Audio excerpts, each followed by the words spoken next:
दोस्तों आज मैं आपको भारत के इतिहास की एक ऐसी रानी के बारे में बताने जा रहा हूँ जिसके बारे में बहुत कम लोग ही जानते होंगे। लेकिन जब आप इसके बारे में पूरा जानेंगे तो सोचने पर मजबूर हो जाएंगे कि परमेश्वर कैसे असंभव हालातों में भी एक इंसान की ज़िंदगी को एक नई दिशा में लाकर खड़ा कर सकते हैं। दोस्तों मैं बात कर रहा हूँ उत्तर प्रदेश की रानी की, जो जन्म से मुसलमान थी लेकिन बाद में उन्होंने प्रभु यीशु मसीह को अपनाया, प्रभु यीशु मसीह पर विश्वास किया और क्रिश्चियन बन गई और भारत की यह एकमात्र क्रिश्चियन रानी के रूप में दर्ज हो गई और इतिहास इस बात का गवाह है। और दोस्तों इस रानी का नाम बेगम समरू है। दोस्तों बेगम समरू का असली नाम था फरजाना ज़ेब उन निशा। उनका जन्म आज के उत्तर प्रदेश के मेरठ जिले के आसपास हुआ था और उनकी शुरुआती ज़िंदगी बहुत ही संघर्षों से भरी हुई थी। कम उम्र में ही उनके हालात ऐसे बन गए थे कि उन्हें दरबारी नर्तकी का जीवन जीना पड़ा। लेकिन दोस्तों परमेश्वर की योजना इंसान की सोच से भी बढ़कर होती है और उनकी ज़िंदगी में एक ऐसा मोड़ आया जब उनकी मुलाकात एक यूरोपीय सैनिक, एक मिलिट्री सैनिक से हुई जिसका नाम वोल्टर राइनहोल्ड सोम्ब्रे था। और दोस्तों इसी व्यक्ति से मिलने के बाद इनकी ताकत, पहचान और राजनीतिक सफ़र का दौर शुरू हो गया।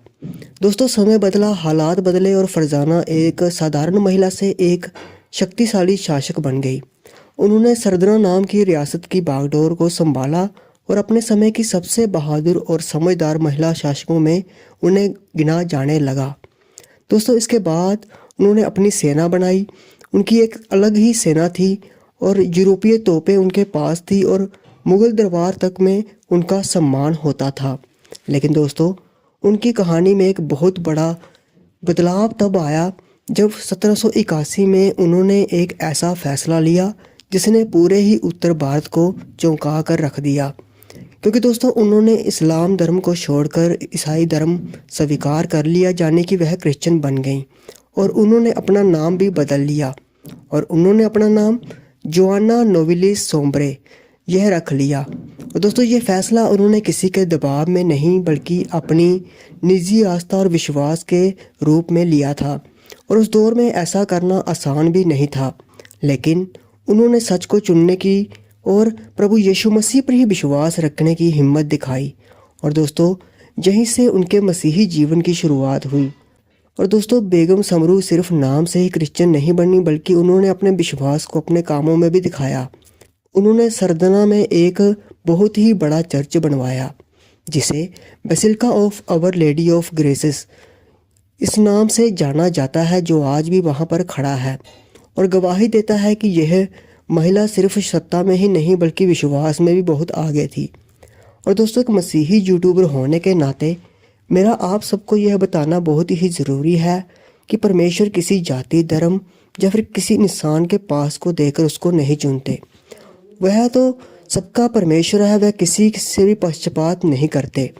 और बेगम समरू की ज़िंदगी उसी सच्चाई का एक उदाहरण है जो परमेश्वर ने उसके ऊपर जाहिर की। तो दोस्तों एक मुसलमान घर में जन्मी लड़की एक इतना संघर्ष से भरा हुआ जीवन जीने के बाद और फिर मसीह को अपनाकर इतिहास में अपना नाम बनाने वाली एक ऐसी रानी बन गई जो आज भी इतिहास के पन्नों में दर्ज हैं। और दोस्तों आज जब लोग कहते हैं कि क्रिश्चियन धर्म अंग्रेज़ों का है या फिर ये विदेशी है, ये भारत का नहीं है, तो दोस्तों बेगम समरू की कहानी, उनकी गवाही उन्हें करारा जवाब देती है। क्योंकि यह ज़मीन भारत की थी, यह रानी भी भारत की थी और उसका विश्वास भी उसका निजी चुनाव था, ना कि किसी ने उसके साथ ज़बरदस्ती की थी। और दोस्तों प्रभु यीशु मसीह किसी भी देश की सीमा तक सीमित नहीं है। वह हर उस दिल में प्रवेश करते हैं जो सच्चाई की खोज करता है, जो सच्चे परमेश्वर की खोज में लगा रहता है, फिर चाहे वह किसी भी धर्म से हो या फिर किसी भी परिवार से हो। और दोस्तों वीडियो के अंत में मैं इतना कहना चाहूँगा कि बेगम समरू की गवाही हमें यह प्रेरणा देती है, यह सिखाती है कि जब इंसान सच की तलाश करता है तो परमेश्वर खुद उसके लिए रास्ता दिखाते हैं। और इतिहास इस बात का गवाह है और आने वाली पीढ़ियाँ भी इस गवाही को याद रखेंगी। बाकी दोस्तों आपका इस गवाही को लेकर क्या कहना है या फिर आपको यह गवाही कैसी लगी, आप हमें कमेंट सेक्शन में ज़रूर बताएं। परमेश्वर आप सभी को आशीष दे। जय मसीह की, जय हिंद।